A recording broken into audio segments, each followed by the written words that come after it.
So I just want to say just a few words as by way of introduction. I've been in communication a little bit with the team over recent months, in part because I hold purse strings, so we've been having some communication. And the way that I've been thinking about Clear Vision, I don't know whether this is accurate at all, but the way that I've started thinking about them is they sort of fulfill four functions. So they're chroniclers. Over the years, they've recorded loads of events and talks and conventions. So in visual terms, they tell the story of Triratna. They record and tell the story of Triratna.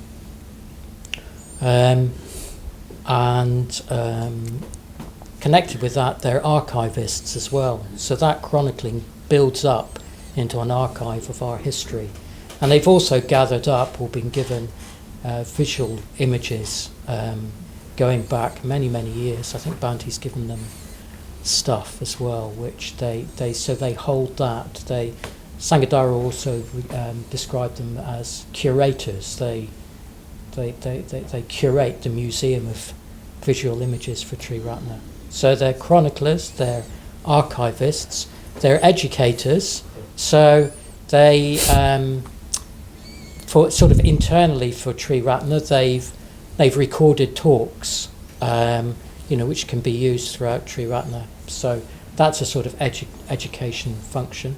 But also they had that very successful period where they were running school education resources for schools. And became regarded as the leading provider of religious education, I believe, in this country. Unfortunately, that kind of market has dwindled, that need has dwindled in that way. So they're educators, and also they're sort of connectors, which is connected with the other functions as well. So they help connect up and knit together Triratna. One of the ways they did that was through producing news bites, or newsreels, wasn't it, for many, many years. And, it was a way of people knowing what was happening in other parts of the Triratna community worldwide. So there's those four functions. And they've done that. I think that all of that has been done through, I think, the passion and love, and largely sort of selfless dedication and probably sacrifice of probably a relatively small number of people over the years, who've done a lot of that just very generously. I think Apeksha Priya said to me that the support level for Clear Vision hasn't risen in, I don't know what it was, 12 or 15 years or something like that. So, just getting by on very little, I think, very little material reward for what they do, but just a great deal of passion for that. Starting with Moksha Priya and other people. I particularly wanted to single out Apeksha Priya at this time. I know, he joined the team, because of his love of making film, making and making documentaries, and then stepped into being the director. And I think he would be the first to acknowledge that that's not been easy, and in a way not what he wanted to do, but he's done it, probably at some cost along the way, but in a very heroic way for a few years now. He's obviously relieved to pass that on, but hopefully he can remain involved in Clear Vision in a way that is satisfying and happy to him. So big thank you to you, Apeksha Priya, and for being in this meeting as well.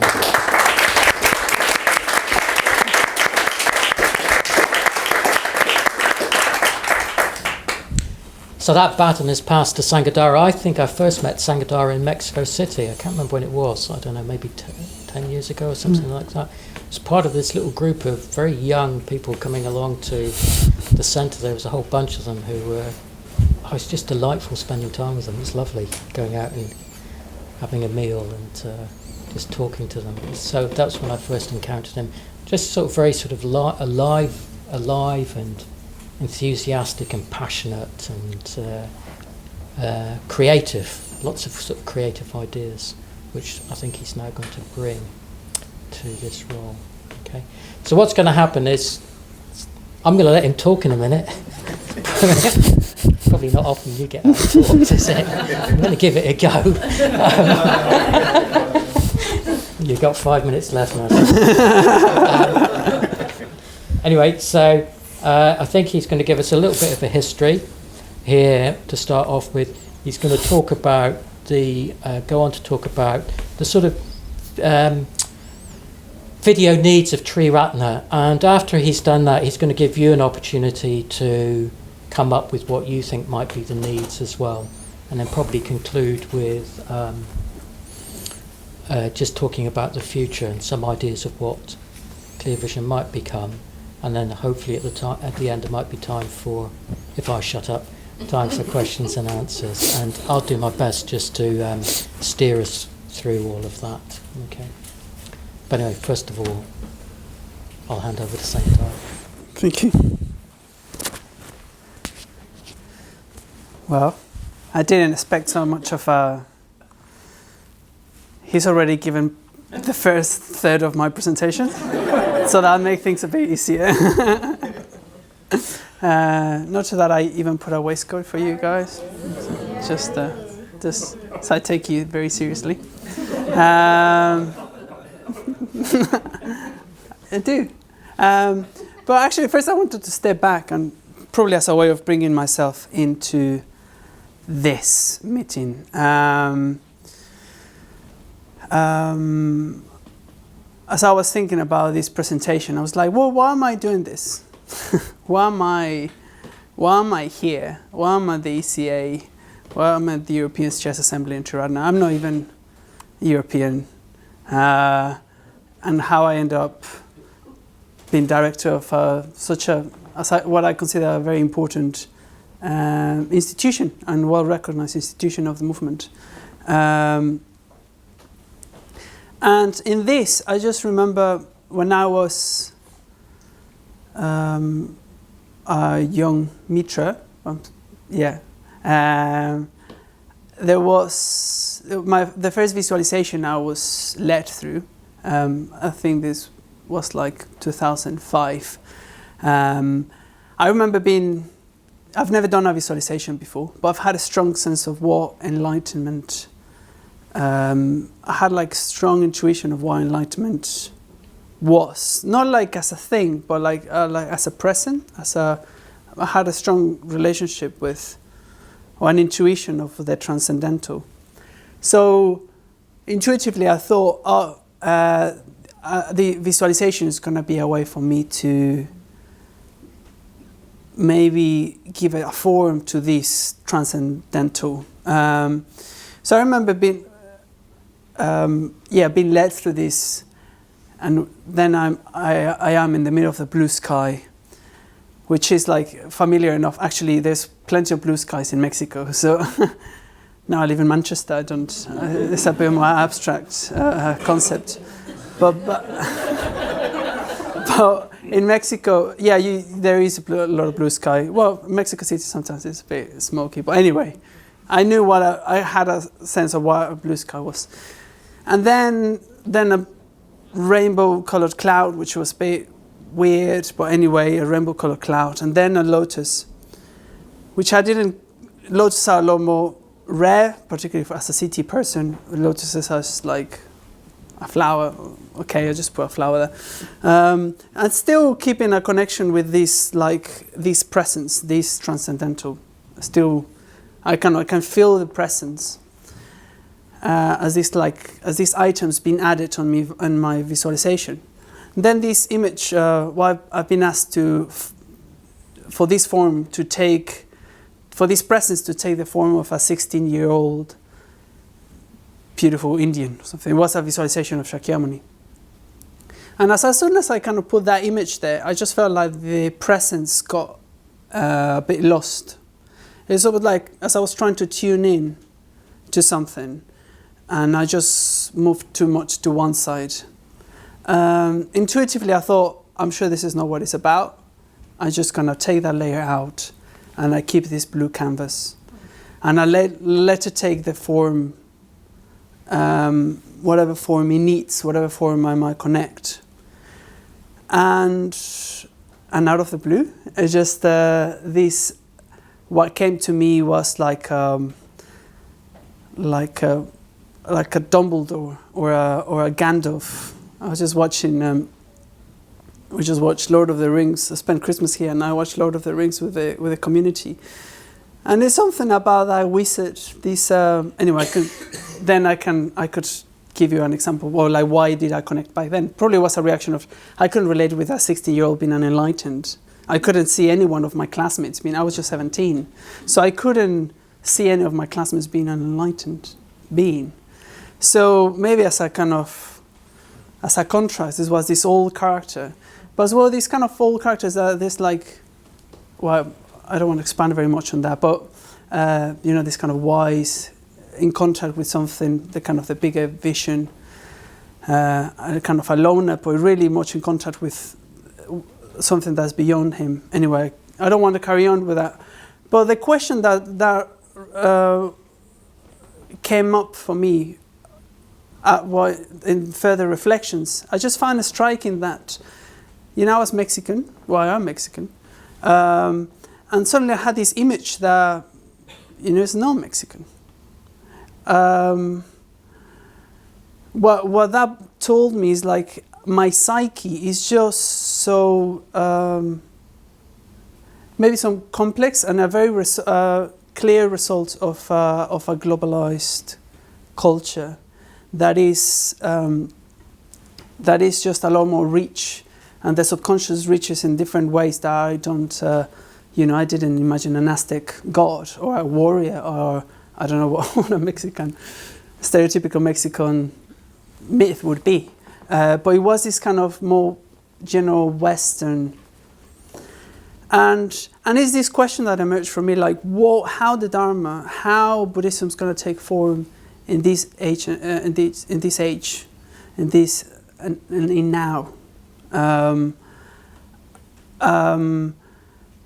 How, and I think that's when I identified that I was a Triratna Buddhist, whether I was a friend of the Western Buddhist order, that I wasn't a Tibetan Buddhist, I wasn't a Zen Buddhist, I was very much a Triratna Buddhist. And that question of like how the Dharma was going to shape in the present on this such complex, fast-changing, and I think that question just kept me in Triratna, and still is kind of what powers me being present here. It's just like how that's going to express itself, how we communicate it, how forms will take, and that's very much a question I bring with me to clear vision. So that's a bit about me. Now I was planning to tell you the structure, but I've already told you. But anyway, that's why I'm planning to tell you a bit about the past, which he already said. And then I kind of bring you up to date. When I arrived to clear vision, it's like, wow, what is clear vision? What's clear vision? I still have to answer that question very often, and I still, for a long time, struggle to answer actually what clear vision is. And then, so that's kind of past, kind of bringing you up to present. Then we kind of explore what the needs are, and then we move into kind of the future. Right? So first, what is clear vision? Well, there's two main strands of two main areas that I could identify from clear vision. One is the educational work, and the other is the Triratna work. Well, on the educational part of clear vision, we had we have the Sanghadhara dispensation of presenting Buddhism in an ecumenical way. So through that, we've been, as Nandavash already said, we kind of created educational materials with DVDs for school age. Through DVDs, through online resources, and through school visits. So this, as Navarro mentioned, it was an area that got expanded, we got prizes for, and it really brought a lot of income to clear vision through the 90s, and now it's kind of, and it still brings some of our some of our support comes from still for some kind of slowly dying cells of these educational material, and the school visits still. We still run school visits from the Manchester to people that come to the Manchester Buddhist Centre or to schools around in the Manchester area.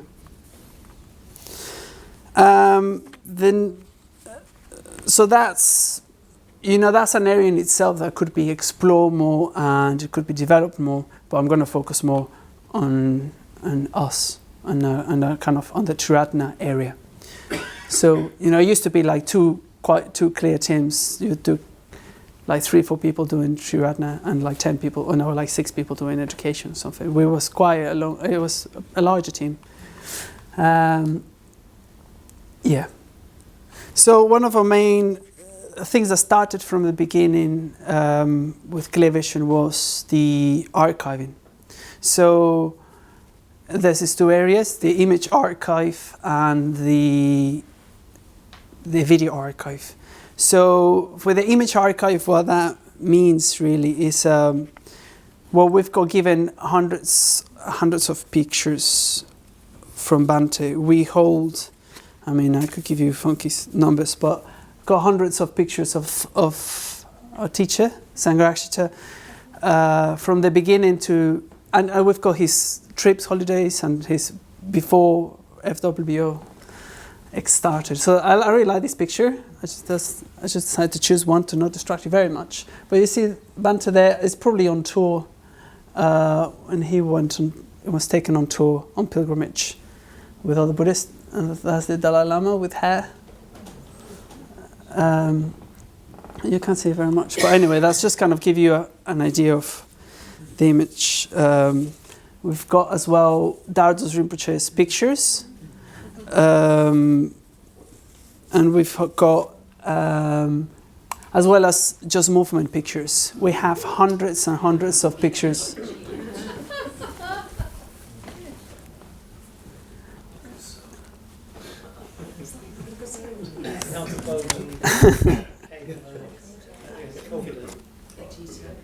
Yeah, I really like Sona's glasses. Yeah, it's Vajit there. Look at his hair. Anyway, that's something that I could have turned this presentation into, like, go back to memory lane. It's something actually I really enjoy. I've been, sometimes just kind of pulling some. My favorite things are like Bhante's slides, which are like in these little celluloid squares. It's so rich in color and just like, that's just great, actually. So yeah, this is like our visual heritage.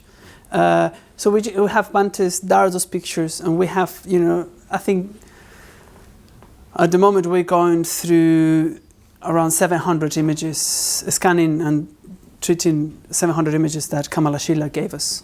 So we've got Steria Jyoti helping us, because in a way it's so much in there.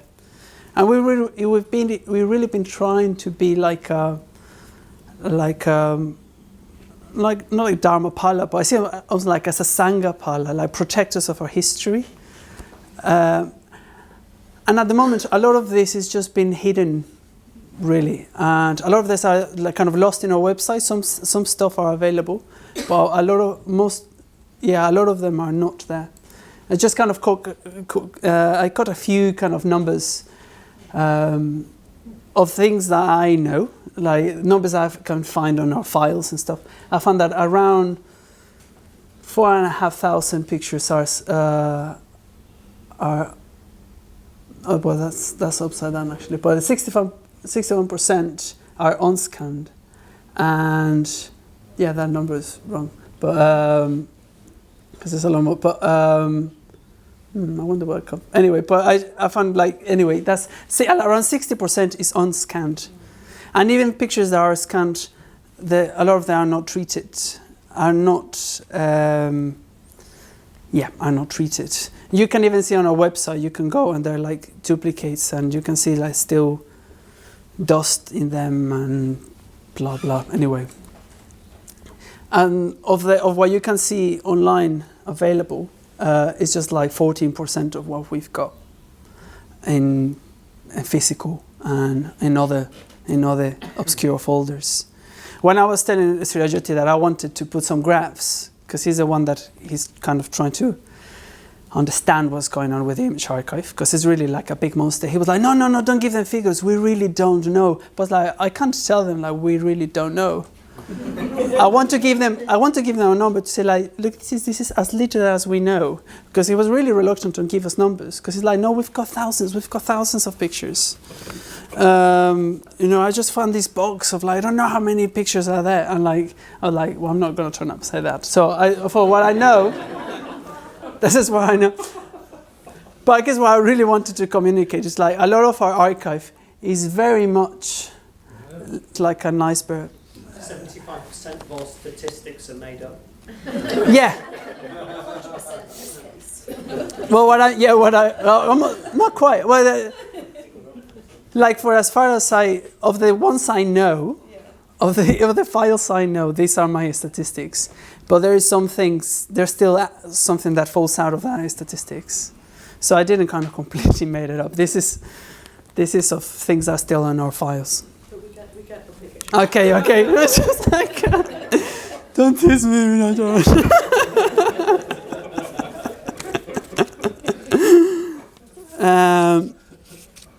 Yeah, so we've got, those pictures as well, we've got like around 900 pictures of Sangharakshita.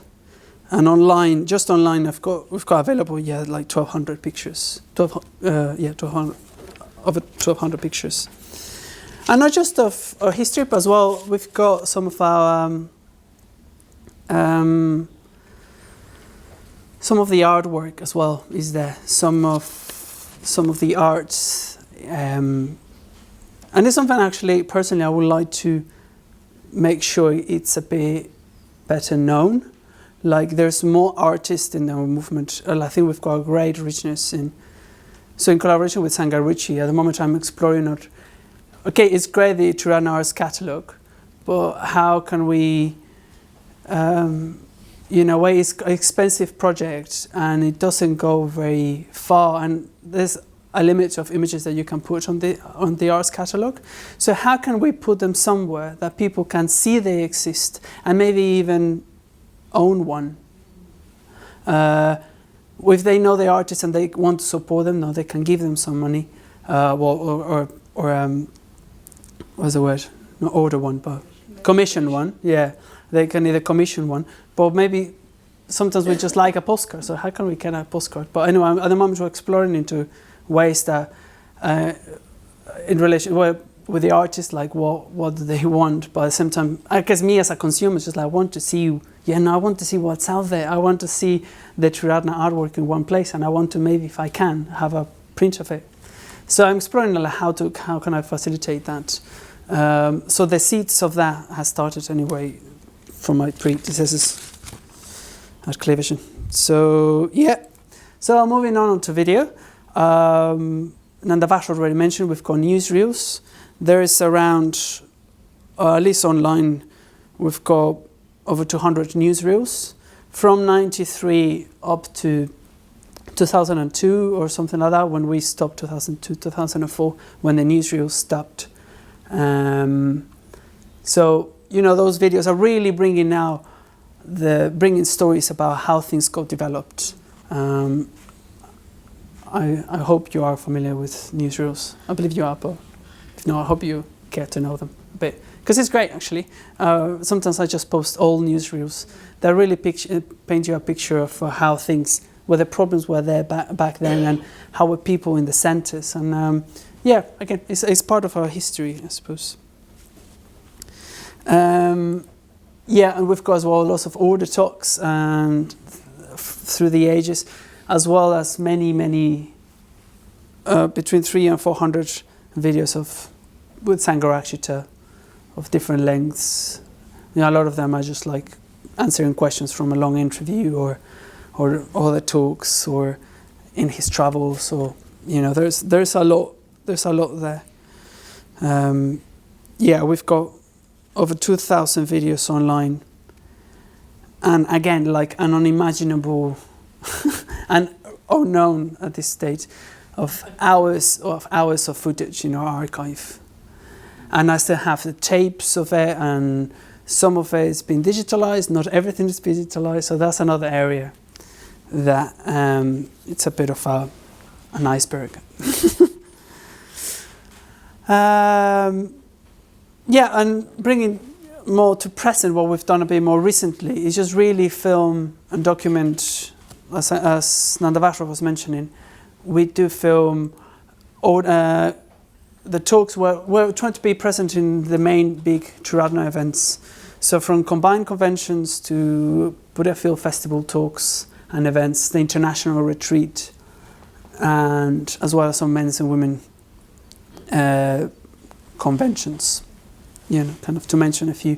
That's like, we're trying to be present to document what's happening. I did pick these pictures because something I love seeing is like, immediately here you see a bit of the diversity of our movement and the richness of our order. You know, you get from India, people on a far retreat center in Spain just talking about dismantling capitalism, as well as someone in Estonia who's an economist, and you know the and the young people or the young generation. Also, we've got the archive, but as well, just bringing it more to present and to current issues. Try to be there to make sure that that gets recorded.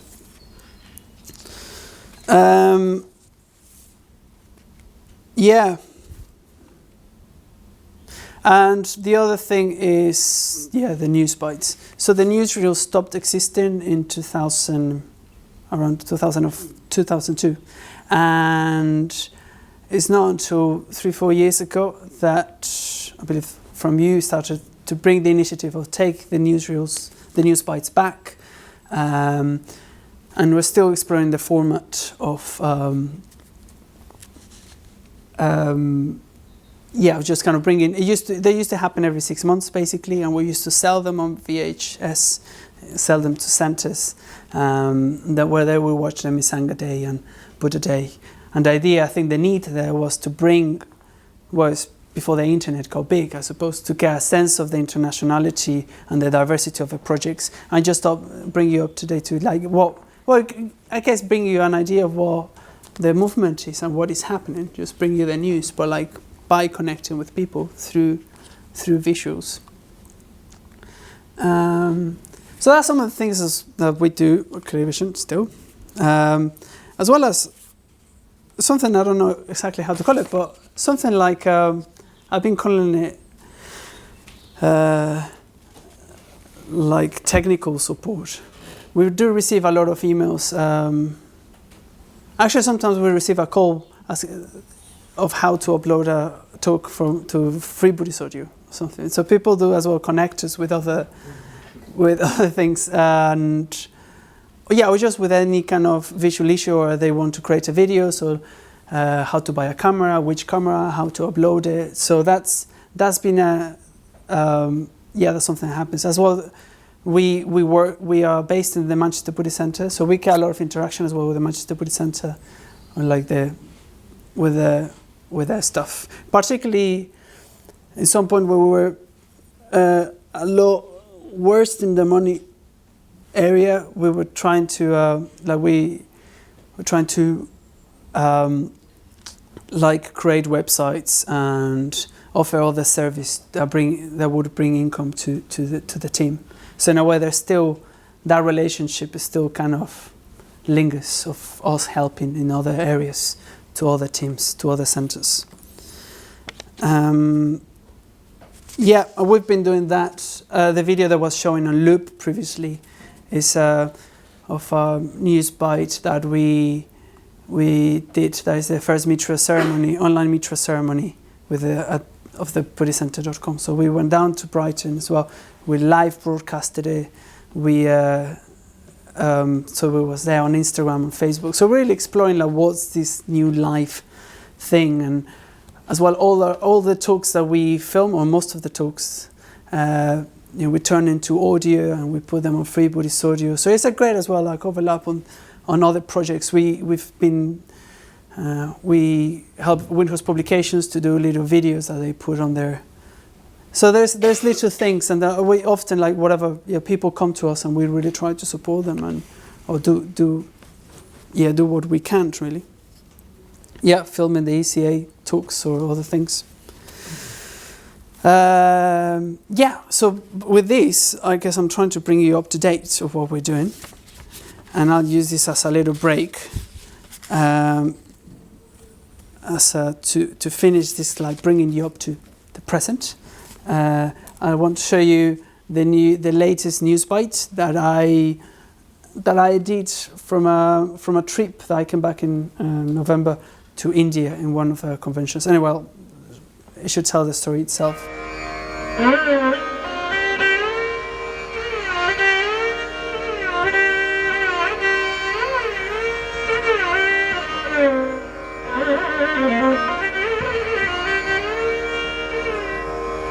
The idea of Naglog was established in the mid-90s as a training centre. After Dr. Ambedkar's the anniversary of his centenary in 1991, interest spread all over India among scheduled castes and other discriminated groups in him. But we just couldn't go everywhere. So we decided to set up this training institute here to invite people from different parts of India to come and train with us for some time and then go back and share what they've learned from 24 different states, which is virtually all over India. All this is a manifestation of Triratna work. I'm a member of the advisory body of INEB, International Network of Engaged Buddhists. We had an INEB conference here 11 years ago, 2005. We've been talking about having another conference here and bringing together East and West. So the 60th anniversary of the conversion seemed a very appropriate time. In a way, rather like King Ashoka's conversion to Buddhism and the effect it had on Buddhism in India. So also Dr. Ambedkar's conversion again has its incredible effect on the whole society of India. So well done, Dr. Ambedkar. Baba Ambedkar in India has become a kind of a symbol of, I could say, social, economic and political democracy. See that there are many movements running in this country, social movements, political movements, environmental movements, women rights movement. You will see that Dr. Baba Ambedkar has become a sort of a symbol of that resistance towards the establishment. You see, conference is on social engagement and liberation. Dr. Ambedkar really had a very subtle and complete understanding of the intertwining of social action, social engagement, and liberation. And he talked about the Sangha as practicing true democracy 2,500 years ago. He talked about learning liberty, equality, fraternity, not from the French Revolution, but from his master, the Buddha. The idea was to explore that, to draw together participants from around India, but also from around Asia and the West, and explore our common practice and our common directions and the diversity of that as well, and touching into Baba Saheb Ambedkar's teaching as we were going along. Looking first at questions of empowerment, then at sort of breaking down barriers between people and between communities. We're looking at matters of governance through a Dhammic lens. Where the first 7 hours are dedicated to not to believe in God. And these are a fascinating trio because they sort of represent, if you like, Dhamma's empowerment, personal, then the breaking down barriers, the sort of attitude to others, and then Dhamma as governance, the way we organize ourselves, from the family to the nation. So the three major aspects of life. And of course they correspond roughly to liberty, equality, fraternity.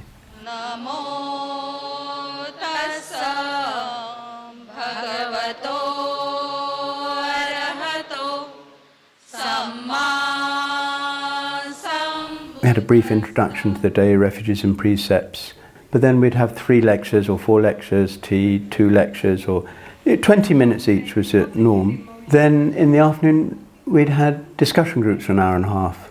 And we had 2 facilitators each, one a local Indian and one someone from abroad.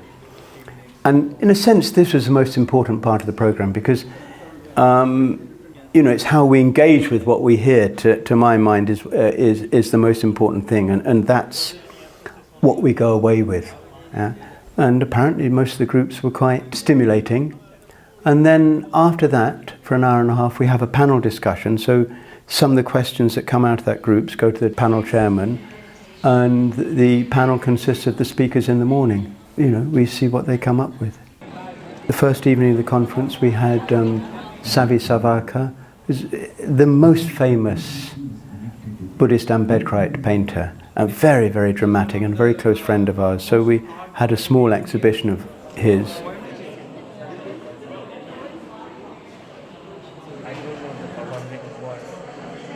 In the evening, a concert by a violinist, one of the leading Buddhist classical musicians, and perhaps the first who achieved such prominence, and from Nagpur, and a very close friend of ours.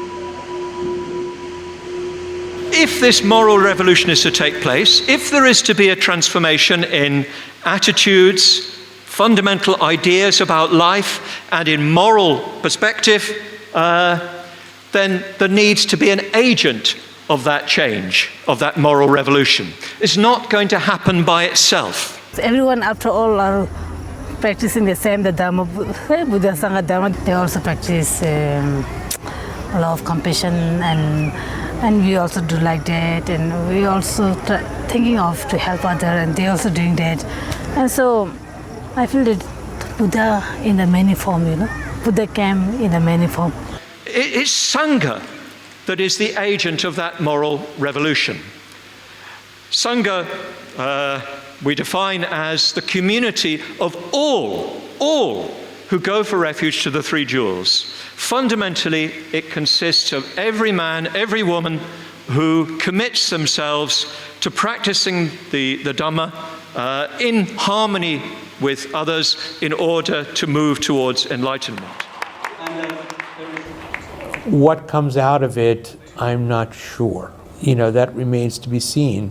What comes out of it is often just deepened relationships, which means greater ability for people to work together. And that, I think, is going to happen. And I often see that from people who come here, because there's something unique happening here.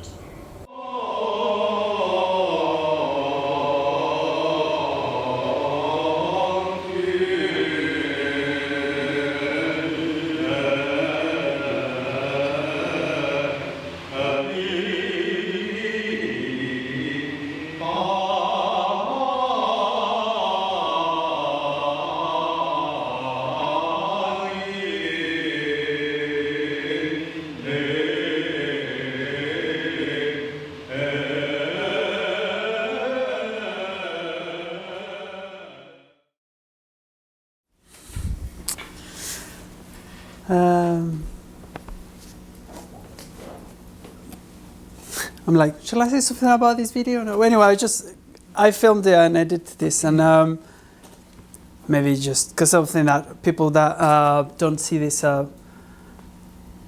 might not see their own life, might not care the life person that went there. And actually, personally, as an Order member, being there in this context, it was really inspiring. Actually, one of the main things really I came back with is like with a great confidence on our vision. I felt like I could contribute sometimes to the panel. It's not like I think that I knew a lot, but there was some of kind of the clarity that I think I have, that really comes from Bante's vision, that I really felt like I have something to contribute to the other traditions. I didn't realize I had the view of maybe I wanted some approval from other kind of more traditional traditions or something, like more with that kind of lineage or something. I thought that I might have been there, but that was clearly until someone said, until you free yourself from something you're carrying, you know that you were carrying it. And it really felt like, anyway, I came back with a great sense of confidence on what we do. And at the same time, with that very confidence, like the wanting to participate, being in relationship with other Buddhists on the basis of like what being very happy of as an individual, as a Triratna of who I am, a value on what I do, and as well respecting and a value on what they're doing, and really coming into relationship with other Buddhists on the basis more of what we have in common more than our differences. In a way, it's something that kind of kept coming up actually, that we're all going for refuge to the Three Jewels. Yes, our emphasis and teachers are different, how we look is different, and anyway, that's something this has nothing to do with this, but I just saw on sharing this kind of reflection with you.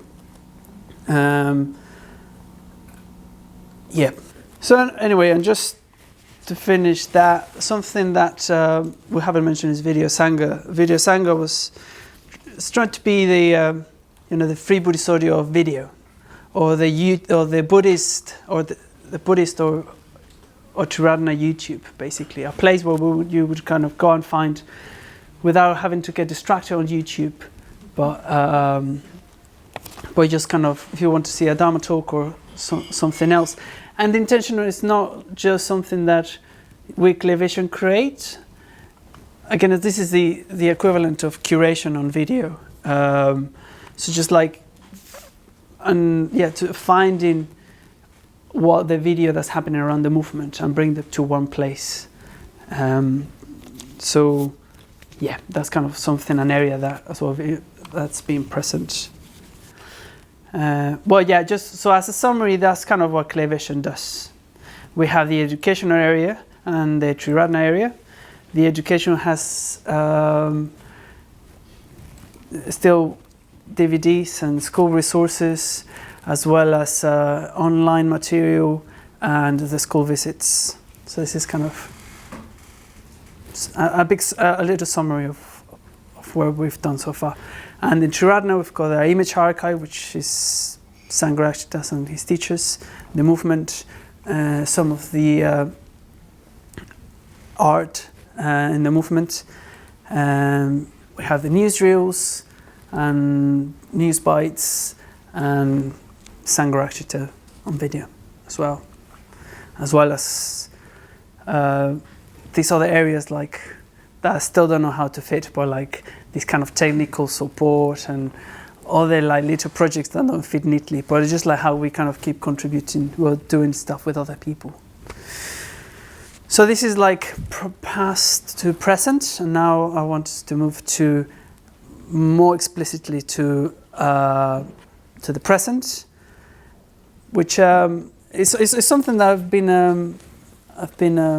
approached of like what this big question mark. It felt like really this kind of beast in the dark of the Triratna needs on video and image.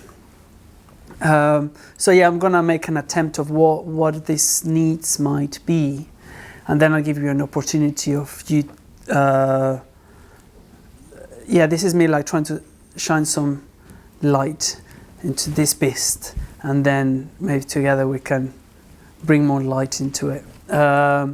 So there's different areas, some different parts of the Triratna, different things that Triratna means, I suppose, that where video and image needs might be. So one is Buddhist centers.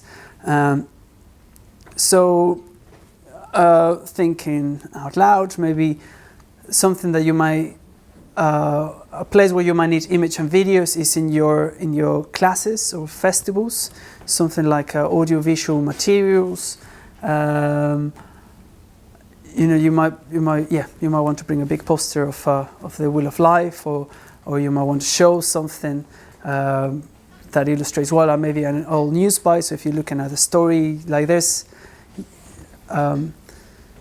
so yeah, not something that necessarily Clear Vision does, but just like in general, let's try to think of like, what do you need? What do we need? Where can we use where do we sometimes need to use images, or we could do with the use of images and videos to communicate what we're trying to do. Yeah, that supports what we're trying to communicate. As well, I would say to might be interested in documenting Samantha, Artavarin, giving a talk and his art or something, or like talks people might want to document, keep a record of what's happening at the center, as well as events or not just festivals, but stuff that happens. You might want to make a record of the history of what's happening. The others, you might want to put some video on your website that communicates who you are and what you do, and just kind of, unless any of you that might get into websites, you know that a website with video optimize your search engine optimization. So like you will, if a website has video, it will come up better in the search result. And the same with kind of social media. You might want to have something to people to interact with and to communicate what you do, and bring the spirit of community, or I don't know. So this is areas where image and video might come handy, or you already might find that you need. Well, you might need as well. There's something as well. I haven't thought of, but like publicity. For a few years ago with the development team, when Jana. We had this kind of weekend events where people would come and talk about websites and images, and I think it was Jana Rakshit in some point that was trying to build particularly for smaller centers, to build maybe templates for posters. I really thought anyway, I wonder kind of what happened there and why it didn't work, and maybe because different centers have different styles and some of them was, anyway, I don't know, but that kind of stuff, for publicity, images for publicities that we can use. In other Triratna projects, we can, we host publications, mine either for raising awareness of a campaign, or promotion of a book, introduction to a book, or maybe a series of videos based on a book. Or maybe, it's something that's been happening now. Some of the books have some audio. They come with, now you get great faith, great wisdom, and you get Ratnagunas reading the sutras for you. So that kind of, or meditations for a mindfulness book. So what can we do more with images and video? Can we bring that into books? The same with Karuna, maybe to tell the story of the campaign you are showing, or maybe to show the story of what a fundraising appeal is like. So, as well as images for the brochures and stuff like that. But there's things there. There's the same with Abhayarana Trust. How can you tell the story so people can connect and give you more money for you to create more? Same with Nivea Residential Wall. How do you tell the people the values of your organizations, how it stands against or along other organizations, and the radical was been done there, as well as telling the movement that there is a right livelihood, there is a team, and there's people working together and making money for the movement. The same with Future Dharma Fund. How do you generate momentum for a particular campaign? How do you raise awareness? How do you bring people behind you? How do you tell the story of the projects you support and that kind of stuff? So in a way, these are some areas of different projects. To inform, promote. The other big area, like the BuddhistCenter.com, in a way, that's one of the most obvious and maybe biggest possible consumer of video and images. I must say as well, I don't know if you already noticed, but like there's different a video can have different purpose. It could be raising awareness, could be campaigning, could be informing, could be documenting. And even within these different sections, that could be done in very different styles, of their very different lengths, with very different budgets. So it's like really, it is like a real beast, I say. Like this Triratna video needs is like, it's a word that feels, it's too small for what it means. The Buddhist Center online, maybe what you want and need is more like high quality content that is more quick and much more prompt. The news, when news are happening, you have it there, and you don't need to wait 2-3 months to see a long news by that not many people will engage for something, but like or content that people can engage with. So maybe like Dharma bites, shorter, or just Dharma that is in a small, more consumable.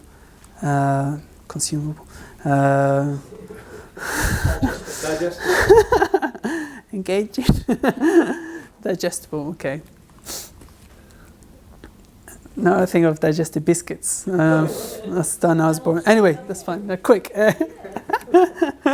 That's what Dharma teaching.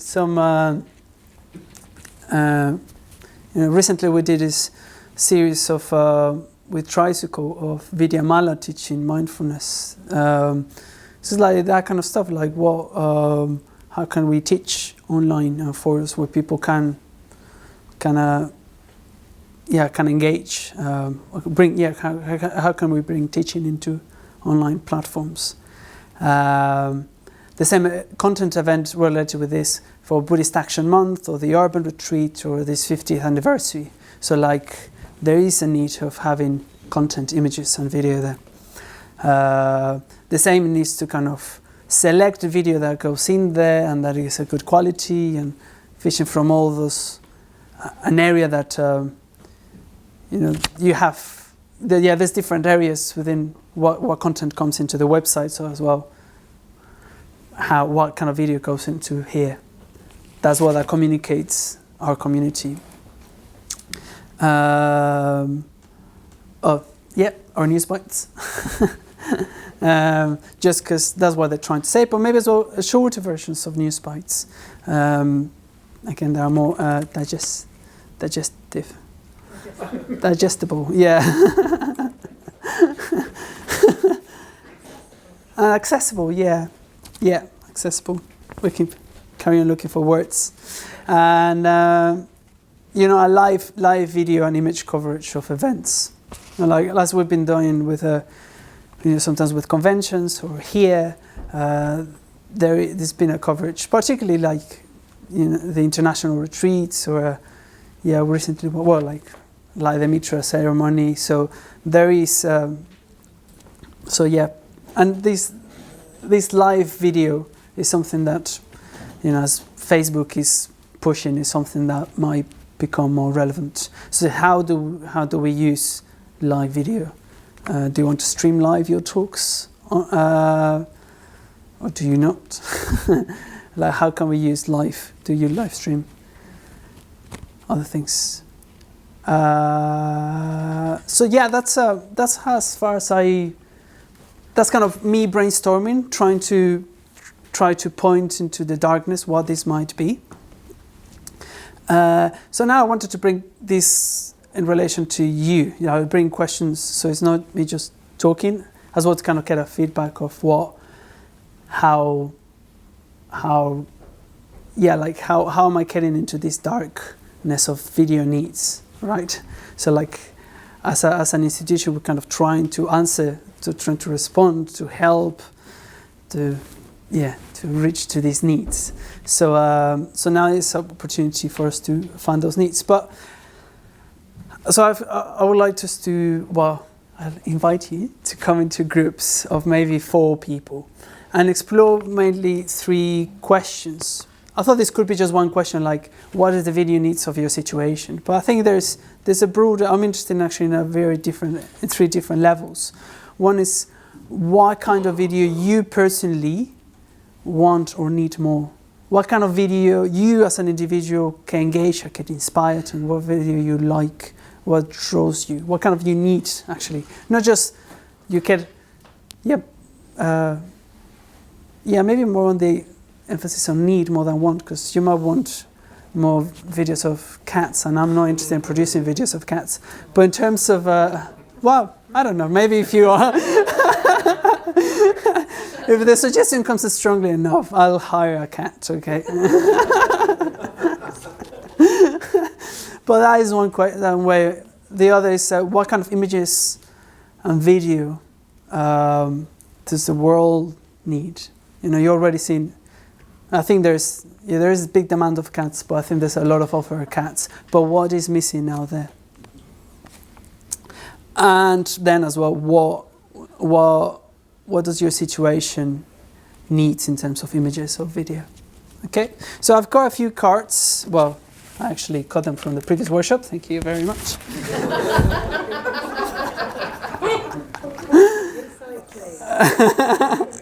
And so if you can come into groups, and then we can obviously feedback a bit from those questions. But the cards is so I can take them with me and really see what comes up. So actually, I think, you know, there's on these questions, you know, we could have done a focus group, you know, because I'm sure a lot of ideas would come, a lot of needs, and a lot of ways of covering those needs might come. That's my guess. If we would give it more time, and then, because obviously the next thing would be like considering the implications of how to cover those needs or how to produce those ideas. So it would be great to do a focus group, actually. Just but I just would like to hear maybe a couple, because I would like to finish in. I've been told I need to finish in 15 minutes, so I'll really do my best to do it. So maybe if just 2 groups could tell me some of, maybe 1 or 2 of the main needs. Maybe ones I might be some that I didn't mention that I'm not aware of. But anyway, I'm taking all the cards with me, so I'm really going to read them. I have one from our group. Yep. Dharma TED type talks. Yep. Are pithy, 15 to 20 minutes, that discuss things like current affairs from a Dharmic perspective, perhaps, like immigration, for example. And they could include things like the Dharma economy, how it works, or who is Triratna as an introduction. So they're like TED type talks, so easy to access and search for. Just what does Triratna have to say about immigration? Bang, I can watch that over. Yep. Personally, the world and the situation, you could talk about it in men's groups, study groups, and you can watch it at home. Yep. And the world needs that. Bring it on. Yeah. Get on.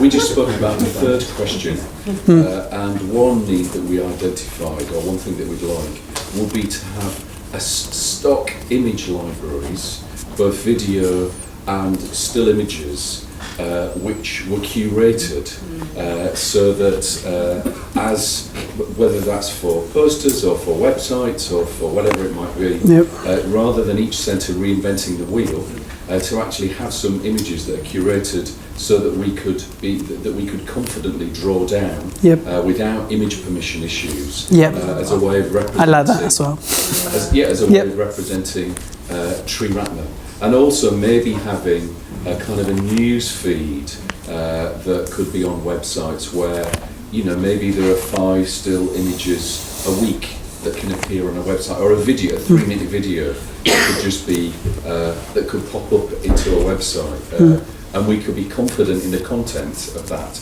because someone had curated. So that word curation that you used was one of the ways we were, the main way we were moving and thinking about it. Yep. Maybe one more. And we said we'd pay money for such a thing. Money, I tell you. Now it's okay. All right. Yep. We'd like a set of 6 short, like 2-minute videos that we could use on our websites. Darcy's idea. Like, what is the XXX Buddhist Centre? So we'd each need our own one of those, but some of these others we could all share the same one. Yep. Who is the Buddha? What are the Buddhist teachings? What is the Sangha? How to get involved? What is Triratna? Things that we would all just have as kind of lively. Great. Great. Helping producing our own things. Yep. Whether training or technical support. Great. Yep, yeah. Great. So that's fantastic. That's what I wanted you to say. Because I'm here. No, anyway. One of the main things I did want to... basically now I'm going to try to tell you very, very quickly some video issues. So I just wanted to tell you very quickly one of the things that we want to do now at Clear Vision. Now, I just took the director role last month, and now this is kind of how we're going to go about trying to cover those needs in the capacity that we have. And like hopefully I can respond to some of these areas anyway, and still kind of looking a bit ahead about the future. So to start with, we decided to refresh our image and our branding, partly because, when I arrived, basically I wanted a bit of clarity of who we are and what we do, that is a bit more contemporary, a bit more modern, but still bring some of the history. So we are kind of creating a whole... Is this one for new curtains? Well, credit. I don't...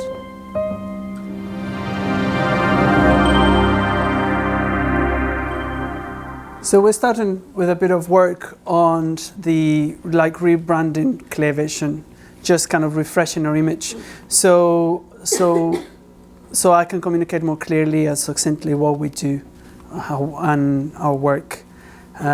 Within this work, we are creating a new website. So the idea of clearvisiontrust.org is that it's going to contain what's our Triratna work, and our old website being separated from the educational sector. So we kind of have our educational on one side and our Triratna work, or charity work, production house on one hand. So it's like trying to simplify what we do, so you know where to go. Because as you as a Buddhist center, you're more interested, I imagine, on the Triratna content without the educational part. And just kind of it needed refreshing, really. So still the logo is very much traced on the old logo, but it's a bit more simpler, that fits better in social media and stuff. So yeah, we want to carry on doing more news bites that and we really want to reach more the diversity of our movement, reaching further, and that really kind of communicate more the at the moment most of our news bites are from here, from England, or until more recently getting some from India and some from Mexico, because I went to Mexico, and but there's nothing from America, nothing from Australia, and our movement kind of reaches out. So I want to try to create more, and as well maybe shorter, more succinct news bites. So it's not just 8-minute video. Try to produce something that is more accessible and shareable, and one of the big areas as well is just looking at our archive. I'm very interested in that, really curating the images and developing. It's not something that is going to be immediate to us, because we have the monster of our own images, but I'm very, since the development team was doing that very same thing of stock images, like how can we source all the things. But first we need to sort out what we already got before we get any more, basically. But it's an area that I would like to have. Yeah. Actually, that picture is from Dhardo Rinpoche's, that's one of his teachers. So it's really that through our lineage, there's one of his pictures, and this is Dhardo Rinpoche's teacher. We're still finding out who is. And the Sanghadhara should have to be around his first ordination, and Stirajyoti was pointing out like his band-aid on his feet, because obviously he's walked quite a lot on that point. Anyway, yeah, and a big area on the new website is this collaboration website, which really we're doing how to do videos that really, from to give you a kit, just the information of what you might need as an individual or as a center, to how to film a talk, or what kind of content, how to film from your video, from your phone and to send us more stuff so we can edit it. Because mostly on news bites, and the problem is sometimes editing and distribution.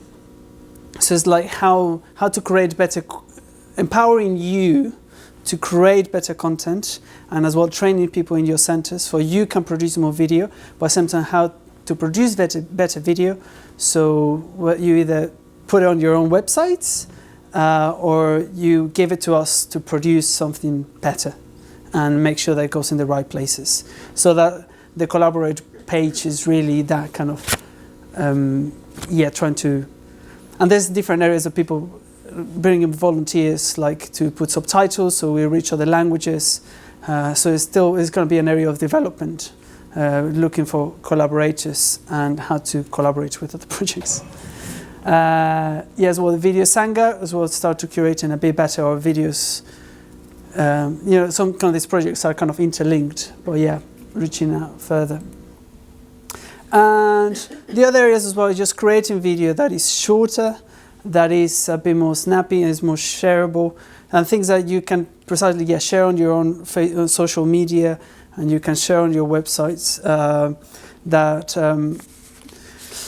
This is something I did from that long talk that Subhuti gave. It's like, or something that I could share on social media. I really like that part. So just extracting it. So like the Dharma bites on audio, but just making it usually on video. And here's just Subhuti talking, but it could be as well with a bit more images, and as all the news channels are doing. If this moral revolution is to take place, if there is to be a transformation in attitudes, fundamental ideas about life, and in moral perspective, then there needs to be an agent of that change, of that moral revolution. So you get a sense of what that video is. It's just I'm running out of time, but it's just 1 minute, and even if you don't have the audio, you start getting what it is about. It's the kind of stuff that people are consuming more, and how they expect to receive information. And our last and one of the kind of newest project so far, a lot of our content has been quite focused on as well in Triratna itself and internally. That's one of the things I felt like. By the archiving and that we needed to create content that is a bit more outreaching. There's a bit more, news bites, they're just people that are going to watch news bites is just people are already within our Sangha. They already know about what Triratna, there's a lot on the news bite that we watch, there's a lot of jargon. There's not an explication about who Ambedkar is. So a newcomer, it was just a lot of it just gonna go past its head. It's very interesting for us, I hope, but it's not gonna be very interesting for most people in the world. So it's just like how to create content that is almost kind of reaching out, basically. So Living Buddhism Today is a kind of a channel, kind of platform, where really what I want to do is a series of videos, maybe of 6 videos for less than 10 minutes, really explaining concepts and really using the best of having a video to communicate, to help the speaker to put his points across. So we prepared a pilot kind of teaser of what the kind of thing that I'm talking about. So this is something quick we did with Ranaguna. That's 2 minutes long. Welcome to Living Buddhism Today, a channel where we explore the Buddhist teachings, especially their relevance and application to us today. My name is Ratnaguna and I'm a member of the Triratna Buddhist order. In this first series on the Dhammapada, we're going to be looking at some verses from that text over 10 videos. And in this video, we're looking just at the first 2 verses. So let's get started. So let me read the first 2 verses out to you. Experiences are preceded by mind, led by mind, and produced by mind. If one speaks or acts with an impure mind, suffering follows, even as the cartwheel follows the hoof of the ox. What's interesting about this verse immediately is that everything we experience, according to this text, is preceded, led by our mind. So he's saying that the mind is primary. He says, if you speak or act with an impure mind, you suffer. So now we need to look at what the Buddha meant by an impure mind. The Buddha made it clear that an impure mind is made up of three things, what's called the three poisons: greed, hatred, delusion. So let's look at each one of those in turn. Greed. By greed, he doesn't mean need. There's a distinction to be made here. By greed, he meant that insatiable kind of thirst that we have for pleasant experiences. Of course, there's much more to say about the pure mind and the impure mind and suffering and happiness. So we'll explore all this more as we look at some of the other verses from the Dhammapada. See you over the next 9 videos. Something like that.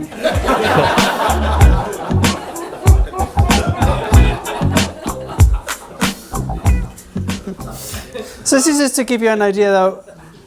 He decided to then start with a series on reflection. So this could be linked with his book, and we'll just kind of give people the tools of how to reflect. And just to finish, 30 seconds or something. I really wanted to dream out loud with you, but I really want for Clear Vision to really be in a kind of that creative team. I would like to have more expertise in curation and graphics. I wanted this year to have someone to do animation full time with us, to do that kind of stuff, to add that kind of color into our palette, to just produce more stuff. That's how I see just kind of creating content of a different kind. And I really produced. I want to see my last image is kind of the 3 jewels on video. We've been very good at producing like the Sangha jewel. Like, this is Triratna, this is what we do, this is our tradition, this is our history. So this is an area, and this is kind of linking each other, bringing our Sangha closer together. But so now it's kind of moving to the Dharma jewel as well, like given the Dharmic concepts or the understanding, the practices, and as well kind of more sort of like reaching out. And I would like to as well in some point create like the Buddha jewel. And what I was meaning by that is like the things that gets you emotionally engaged, stories. Like it would be great to do a short film of, because in a way my team, Upeksha Priya and Graham, they are filmmakers. They're not technique people or something. So it would be great to create stories of and get the writers from a movement and create like a new short film of a modern version of Kisa Gautami. How would that story would be, what that principle would take, what shape would take nowadays. So just tell stories. So we have like the Sangha, we've got like the concepts, like this is reflection, this is the 3 jewels, this is the mind. But as well, how do you tell in a bit more subtle way? I'm sure in films, you have films that kind of touch you, and that's kind of, how to bring myths and stories, how to communicate the Dharma and Buddhism through that. So I ran out of time, but I hope you enjoyed that very much. And I really would like to hear more from you. If you have more ideas, which I'm sure you have, just contact me. And this is one of my favorite things I did last night. To Sanghadhara at clearvisiontrust.org. Thank you very much.